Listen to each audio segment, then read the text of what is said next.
Bonjour, l'association Middle Next est en fait une association professionnelle qui rassemble tous les dirigeants d'entreprises moyennes et petites cotées en bourse.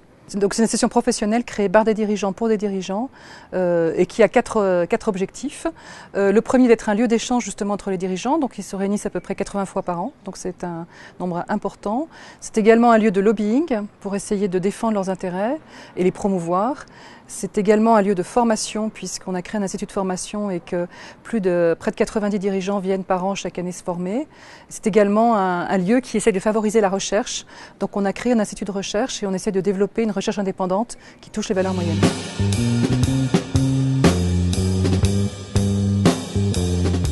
Les revendications de Middle Next, c'est essentiellement qu'on arrive maintenant à différencier les entreprises en disant qu'on arrête de mettre toutes les entreprises dans le même panier et qu'on les différencie soit par taille, soit par structure de capital, suivant le critère pertinent, de manière à ce qu'elles aient une régulation adaptée et quelque chose qui puisse certes les aider à grandir et à progresser, mais qui soit quand même atteignable dans des limites de contraintes qui soient atteignables pour ces entreprises.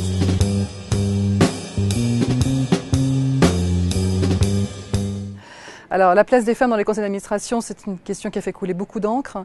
C'est un peu complexe, 40% est sûrement un taux élevé. C'est délicat de dire, c'est pas politiquement correct de dire que 40% c'est trop élevé. Néanmoins, aujourd'hui, on a beaucoup de mal à trouver 40% de femmes en situation de compétence réelle d'exercice de direction générale ou de présidence de société, qui est aujourd'hui le profil des gens qui sont recrutés pour être administrateurs. Et donc, c'est vrai que ça pose pas mal de problèmes concrets d'organisation. Par contre, dans les entreprises familiales, c'est la grande arrivée des femmes de la famille. Et je pense qu'il aurait fallu donner un peu plus de temps au temps pour que les choses se fassent dans une harmonie un peu plus sereine.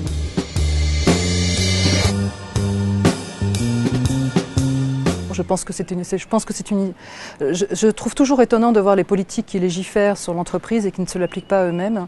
Je pense qu'il faut avoir des systèmes volontaristes, il peut y avoir éventuellement des pénalités, des systèmes d'encouragement, mais je pense que légiférer de manière aussi abrupte, c'est plutôt quelque chose de négatif.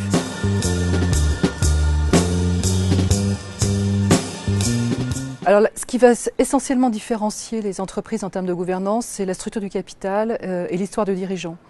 Tout va dépendre si le dirigeant est un actionnaire majoritaire, ce qui est souvent le cas dans les entreprises moyennes, par rapport à des dirigeants salariés dans des très grands groupes, où du coup les enjeux de gouvernance existent, mais ils sont extrêmement différents. Et c'est toute la problématique d'adapter finalement, il faut qu'il y ait du reporting, il faut qu'il y ait de la régulation en gouvernance. Par contre, il faut de la régulation intelligente et qui adresse les problèmes réels de ces entreprises. Et ils sont extraordinairement différents dans des très grandes entreprises et dans des petites entreprises.